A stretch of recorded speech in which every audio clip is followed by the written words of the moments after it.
الرجيم بسم الله الرحمن الرحيم الحمد لله رب العالمين وصلى الله على محمد وآله الطاهرين اللهم صل على محمد وآل محمد وعجل فرجهم. تو بات چل رہی تھی اللہ اور اس کے رسول کی اطاعت کی. پہلے کی گزشتہ آیت میں بھی حکم دیا گیا اللہ اور اس کے رسول کی اطاعت کا. ایک بار پھر اسی مسئلے کی تاکید کی جا رہی ہے اور اسی مسئلے کو پھر بیان کیا جا رہا ہے. البتہ تعبیر الگ ہے. وہاں تھا اطیع اللہ و رسولہ، یہاں پر ولا تکونوا کالذین قالوا سمعنا وهم لا يسمعون، کہ ان لوگوں کی طرف سے نہ ہو جاؤ جو یہ کہتے تھے کہ ہم نے سن لیا لیکن حقیقت سے سنتے نہیں تھے. سنتے نہیں تھے، حقیقت میں سنتے تھے، اطاعت نہیں کرتے تھے. تو کہنے کا مطلب انسان اگر کسی حکم کو سن کر کے اطاعت نہ کرے تو یہ ایسے ہی ہے جیسے نہیں سنا. اگر آپ نے سنا ہے اور آپ اطاعت کر رہے ہیں تو یہ فرما برداری اور یہ اطاعت ہے، اور اس کا ثمرہ اور اس کا نتیجہ آپ کو حاصل ہوگا. لیکن ایک اچھی بات آپ نے سنی لیکن اس میں عمل نہیں کیا، تو جس نے نہیں سنا اور آپ نے سنا تو آپ میں اور نہ سننے والے میں کیا فرق ہے؟ آپ بھی اسی کی طرح ہے جس نے نہیں سنا. تو کچھ افراد ایسے تھے کہ جب اس کو کوئی حکم دیا جاتا تھا، جب اس سے کچھ کہا جاتا تھا تو کہتے تھے کہ ہم نے سن لیا ہے، لیکن اس پر عمل نہیں کرتے تھے. عمل نہ کرنے کی وجہ سے ان کو نہ سننے والا کہا گیا ہے. ایسا نہیں کہ حقیقت میں نہیں سنتے تھے، لیکن یہ ایک تعبیر ہے، اور اس تعبیر میں یہ بتایا گیا ہے کہ سن کر عمل نہ کرنے والا حقیقت میں نہ سننے والا ہے. در آئے بعد بار دیگر روح حمل مسئلے تکیے کر دے. بعد کی آیت میں ایک بار پھر اسی مسئلے پر تکیہ کیا گیا ہے، اسی مسئلے کی جانب توجہ دی گئی ہے، اور اسی مسئلے کی، کس کی؟ مسئلے اطاعت کی. اور ارشاد ہوتا ہے ہمانند کسانی نباشی، ان لوگوں کی طرح نہ ہو جاؤ کہ می گفتند، کہ جو لوگ کہتے تھے کہ شنیدین، کہ ہم نے سن لیا جو آپ نے حکم دیا ہے، جو دستور دیا ہے، جو کہا ہے، بلے در حقیقت نمی شنیدند، لیکن حقیقت میں سنتے نہیں تھے. ولا تکونوا کالذین، ان لوگوں کے مانند، ان لوگوں کی طرح نہ ہو جاؤ، قالوا، جو کہتے تھے کہ سمعنا، ہم نے سن لیا، وهم لا يسمعون، درا حال کہ وہ سنتے نہیں تھے. ان تعبیر جالبیس کی قرآن دربارے کسانی کی می دانند ولے عمل نمی کنند ومی شنوند ولے ترتیب اثر نمی دہند وظاہرند در صف مومنانند ولے مطیع فرمان نیستن ذکر کر دے. مولانا یہ بڑی خوبصورت تعبیر ہے، اور قرآن ان لوگوں کو، جو لوگ علم رکھتے ہیں اور عمل نہیں کرتے، یا سنتے ہیں لیکن اطاعت نہیں کرتے، جو بظاہر صاحبان ایمان کی صف میں ہیں لیکن فرمان الہی کی یا فرمان رسول کی اطاعت نہیں کرتے، ان کے سلسلے میں ہے. کہ یہ لوگ ایسے ہیں کہ جو سن کے کہتے ہیں کہ ہم نے سن لیا لیکن حقیقت میں سنتے نہیں ہیں یا عمل نہیں کرتے. ان تعبیر جالبیس، یہ ایک خوبصورت تعبیر ہے، یہ بہترین طرز بیان ہے کہ قرآن دربارے کسانی، کہ قرآن مجید ان لوگوں کے بارے میں کہ می دانند، جو جانتے ہیں احکام الہی کو، دستورات خدا کو، فرامین پیغمبر کو، سب جانتے ہیں، علم رکھتے ہیں، بلے عمل نہیں کنند، لیکن علم پر عمل نہیں کرتے. ومی شنوند، سنتے ہیں، آیات سنتے ہیں، روایات سنتے ہیں، بیانات سنتے ہیں، بھلے ترتیب اثر نمی دہن، لیکن کوئی ترتیب اثر نہیں دیتے. ترتیب اثر یعنی مولانا سن کے انسنی کر دیتے ہیں، سمجھ رہے، اس پر عمل نہیں کرتے. وظاہراً در صف مومنان، اور بظاہر صاحبان ایمان کی صف میں ہیں، ایمان والوں کے ساتھ ہیں، ایمان والوں کی طرف دکھائی دیتے ہیں. بلے مطیع فرمان نیستن، لیکن دستور و فرمان کے مطیع نہیں ہے. جو حکم دیا جا رہا ہے، جو فرمان دیا جا رہا ہے، اس کی اطاعت نہیں کرتے. ذکر کرتے ان کا ذکر ہے، ان کا بیان ہے. می گوید، ارشاد ہوتا آنہا گوش شنوا دارد، الفاظ و سخنان رمی شنمن.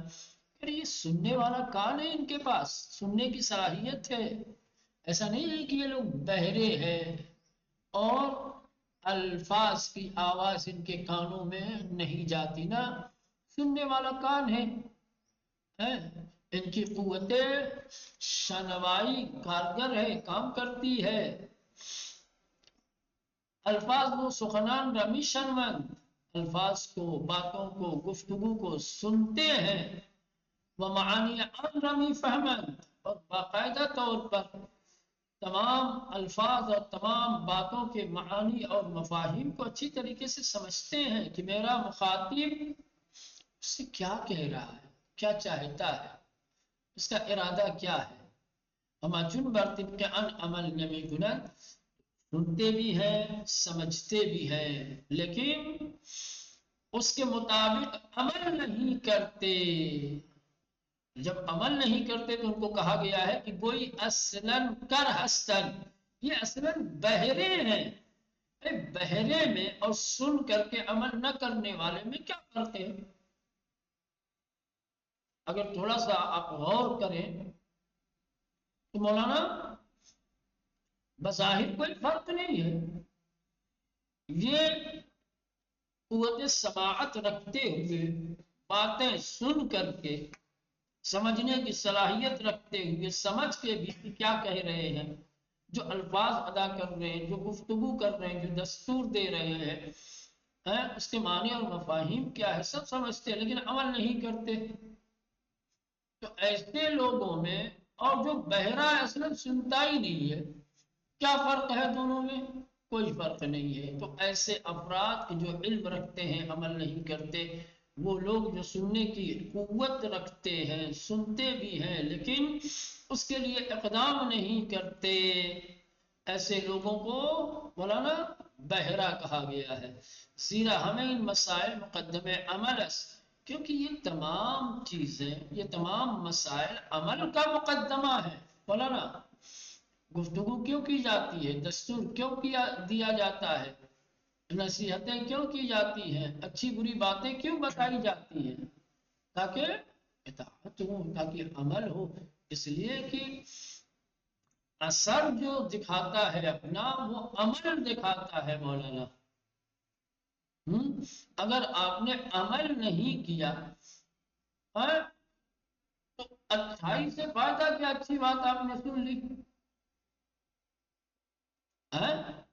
بری بات بھی اگر آپ نے سن لی، فرض کر لیں، حالانکہ سمجھانے کے لیے کہہ رہا ہوں کہ حالانکہ اچھا اور برا سننا، اس کا بھی زندگی میں اثر ہوتا ہے، لیکن بظاہر مولانا آپ نے مفید باتیں سنی، آپ نے سود مند باتیں سنی، آپ نے ایسی باتیں سنی جو باتیں آپ کو سعادت تک لے جا سکتی ہیں، جس سے آپ کا عظیم اور بڑا فائدہ ہونے والا ہے، لیکن آپ نے عمل نہیں کیا تو خالی بات سننے سے وہ فائدہ حاصل ہو جائے گا؟ نہیں. یہ تمام چیزیں تو مقدمہ ہوتی ہیں عمل کا. اب اس کو آسان لفظ میں یوں کہا جائے، جیسے مولانا کہا جاتا ہے، آپ تفسیر پڑھتے ہیں، دیکھیں تفسیر میں جب کوئی نیا سورہ شروع ہوتا ہے تو اس سورہ کی باقاعدہ طور پر فضیلت اور اس کی تلاوت کا اجر و ثواب بیان کیا گیا ہے. مختلف روایتیں دی جاتی ہیں، ہے نا. روایتوں کے آئینے میں معصومین علیہ السلام نے ہر سورہ کی تلاوت کا اجر و ثواب بیان کیا ہے، اس کا فائدہ، اس کی فضیلت بیان کی ہے. ٹھیک، ہاں. تو کیا صرف اور صرف تلاوت، الفاظ کو دہرا لیں، اپنی زبان سے قرآن کے الفاظ کو جاری کرنے کافی ہے؟ تلاوت مقدمہ ہے اس کا عمل کا، اور اسی لیے آخر میں نوٹ دیا جاتا ہے کہ یہ سارا اجر و ثواب ان لوگوں کے لیے ہے جو اس سورہ کی تلاوت کرنے کے بعد اس سورہ کے محتوا اور مطالب پر عمل کرتے ہیں۔ عمل کریں گے تب نہ۔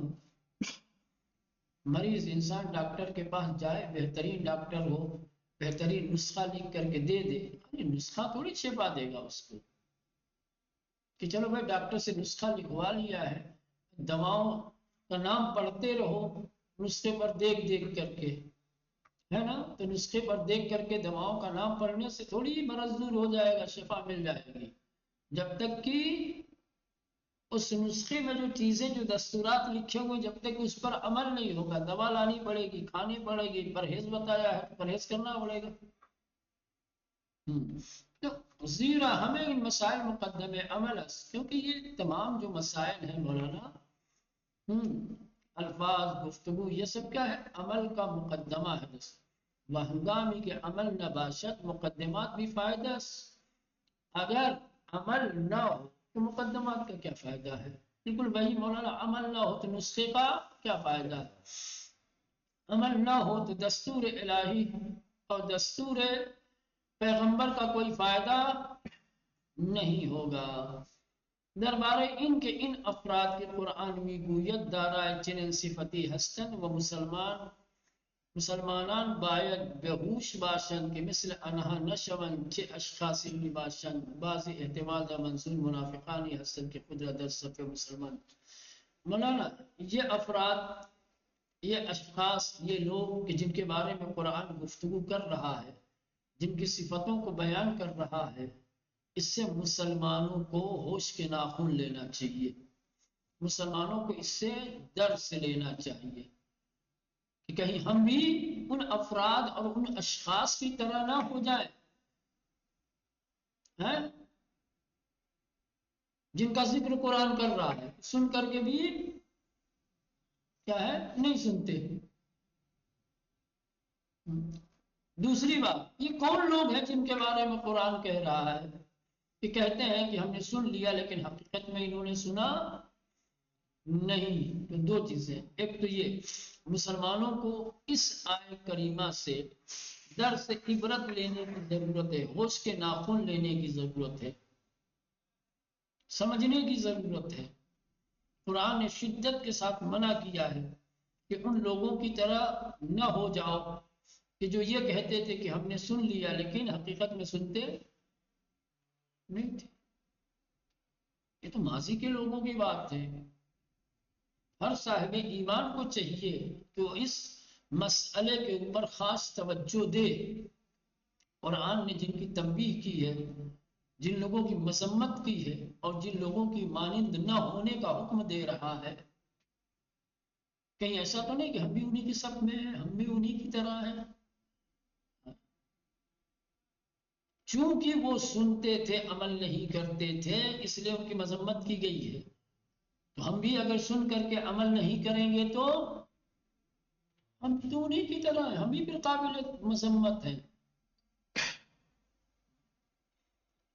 یہ جو لوگ اس طریقے کی خصلت، اس طریقے کی عادت، اس طریقے کی صفت رکھتے ہیں، یہ کون لوگ تھے؟ منافقین تھے جو مسلمانوں کی صاحبان ایمان کی صفوں میں تھے، صاحبان ایمان کے ساتھ ہوتے تھے، مسلمانوں کے ساتھ رہتے تھے، اٹھتے تھے، بیٹھتے تھے، سارا کام ان کے ساتھ کرتے تھے، لیکن جب انہیں کوئی دستور دیا جاتا تھا، کوئی حکم دیا جاتا تھا تو کہتے تھے کہ سن لیا لیکن عمل،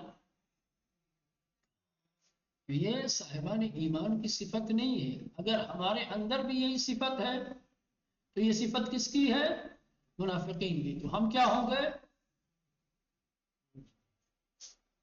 جن کے اوصاف، جن کی عادتیں ہمارے اندر ہوں گی، ہم بھی تو۔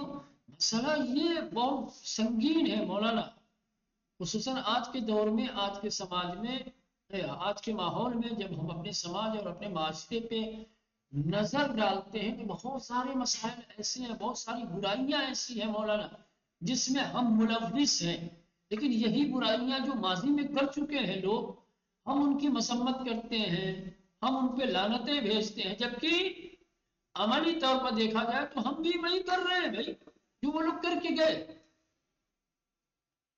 لیکن جس گناہ کی بنیاد پر ہم انہیں قابل لعن سمجھتے ہیں وہی گناہ ہم بھی کر رہے ہیں، اور ماشاءاللہ اپنے آپ کو صاحب ایمان سمجھتے ہیں اور قابل رحمت اور قابل سلام سمجھتے ہیں۔ دربارے ان کے ان افراد اس سلسلے میں کہ یہ افراد یہ لوگ کہ قرآن میں گوید دارائے چنین صفتی ہستن کہ جن کے بارے میں قرآن یہ کہہ رہا ہے کہ ان کے اندر یہ صفتیں ہیں، ان کے اندر یہ خصلتیں اور عادتیں ہیں، وہ مسلمان باید بے ہوش باشند، مسلمانوں کو ہوش میں رہنے کی ضرورت ہے، مسلمانوں کو غور و فکر کرنے کی ضرورت ہے کہ مثل انہا نشوند، کہ آج کے مسلمان بھی ان کی طرح سے نہ ہو جائے جیسے مولانا کل کے کچھ لوگ تھے، ایک اشخاصی بھی باشند، یہ کون سے لوگ ہیں کہ جن سے بچنے کی اور جن کے مانند نہ ہونے کا حکم دیا جا رہا ہے۔ بعض احتمال دادے اند، بعض مفسرین نے یہ احتمال دیا ہے کہ منظور منافقانی ہستن کے اس سے مراد وہ منافقین ہیں کہ جو خود را در صف مسلمانان جازد بودن، کہ جنہوں نے اپنے آپ کو مسلمانوں کی صفوں میں جگہ دے رکھی تھی، جو مسلمانوں کے بیچ آ چکے تھے، جو مسلمانوں کے درمیان رہتے تھے، یہ وہ منافقین ہیں۔ وہ بعض گفتن اشارے بگروہی از یہود بھی باشد، بعض مفسرین کا کہنا ہے کہ اس سے مراد یہودیوں کی ایک جماعت ہے، یہودیوں کا ایک ٹولہ ہے، ان کا ایک گروہ ہے۔ وہ بعض اشارے میں مشرکان عرب دانستے ہیں، اور بعض نے عرب کے مشرکین کو جانا ہے۔ مولانا کوئی فرق نہیں پڑتا، چاہے منافق ہوں، چاہے مشرک ہوں، چاہے یہود ہوں، مولانا صاحب ایمان تو نہیں ہے نا۔ اور یہ خصلتیں جس کی طرف قرآن نے اشارہ کیا ہے مولانا، جس وصف کو بیان کیا ہے کہ کہتے تھے سنتے ہیں لیکن سنتے نہیں تھے، بہر صورت آپ اگر مومن ہو تو آپ کے اندر مومنین والی صفت ہونی چاہیے، نہ کہ منافقین والی، یہود والی اور مشرکین والی۔ یہ وصف صاحب ایمان نہیں ہے نا؟ تو کوئی معنی بھی نہیں ہے۔ آپ کہیں گے کہ بھئی اس سے مراد کچھ منافقین ہیں، یا اس سے مراد یہود ہیں، یا اس سے مراد مشرک، ساری گمراہی تو ہے نا؟ تو اگر ہمارے اندر یہ خصلت پیدا ہو جاتی ہے تو یا تو پھر ہم منافقین جیسے ہو جائیں گے، یا تو پھر یہود جیسے ہو جائیں گے، یا پھر مشرکین۔ بہر صورت یہ صاحبان ایمان کی خصلت اور عادت نہیں ہے۔ تو بعض نے یہ کہا ہے کہ اس سے عرب کے کچھ مشرکین ہو، بھلے ہیچ معنی ہی نہ جا رہا، لیکن اس میں کوئی رکاوٹ نہیں ہے، کوئی معنی نہیں ہے کہ ہمیں گویندگان بدون عمل، کہ جتنے بھی یہ کہنے والے ہیں بغیر عمل کے، فلانا جو لوگ بھی بے عمل ہیں جان کر کے، از ان گروہائے سے گانے در مفہوم آیت وارد بھی ماشا، یہ جو تین جماعتیں، یہ جو تین گروہ کا تذکرہ کیا گیا ہے اس آیت کے مفہوم میں شامل ہوں گے۔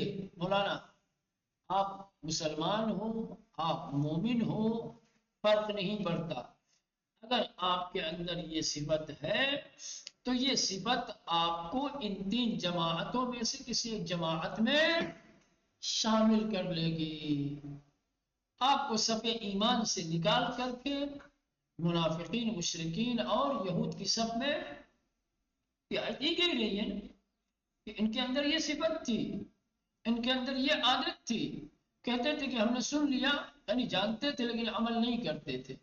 تم بھی اگر جان کر کے عمل نہیں کرو گے تو تم بھی انہی کے جیسے ہو، کوئی فرق نہیں رہ جائے گا۔ مقصد ازانجا کی گفتار بدون عمل و شنیدن بدون ترتیب اثر، یکی اثر بزرگ ترین بلاہائے جوامع انسانی و سرچشم انواع بدبختی ہاست۔ مولانا بہر صورت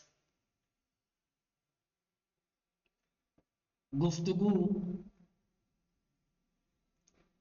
گفتار، قول بغیر عمل کے، اور سننا بغیر کسی ترتیب اثر کے، یہ انسانی معاشرے کی عظیم ترین بلاؤں میں سے ایک ہے اور مختلف قسم کی بدبختیوں کا سرچشمہ ہے۔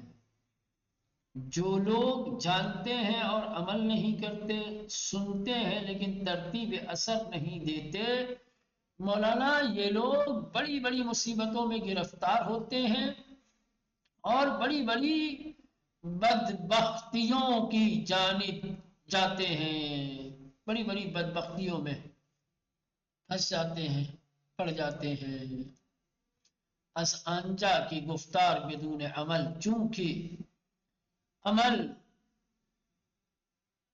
کے بغیر گفتگو بغیر عمل کے، شنیدن بدون ترتیب اثر، اور سننا بغیر کسی ترتیب اثر کے، یہ کی از بزرگ ترین بلا ہے جوامع انسانی سماج اور معاشرے کی عظیم ترین بلاؤں میں سے ایک، و سرچشمہ انواع بدبختی ہاس، اور بہت ساری مختلف قسم کی بدبختیوں کا سرچشمہ ہے۔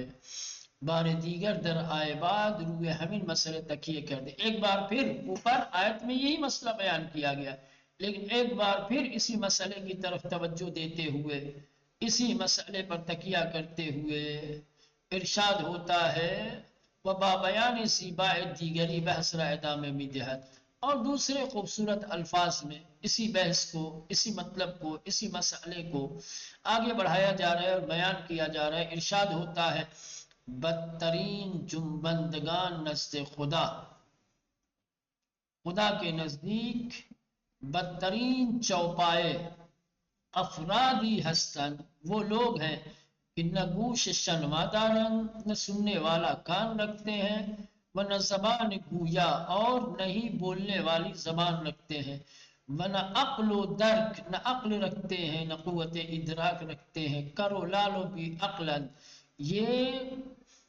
گونگے، بہرے اور بے عقل ہے۔ اوپر کی آیت میں جس مسئلے کو، جس مطلب کو بیان کیا گیا ہے، ایک بار پھر اسی مطلب کو دوسری لفظوں میں، دوسری عبارت میں، دوسرے انداز میں مولانا بیان کیا گیا ہے۔ چلیں اب یہاں سے انشاءاللہ بقیہ آگے کی تفسیر سے کل آشنا ہوں گے، آئندہ پڑھیں گے انشاءاللہ، ٹھیک ہے نا؟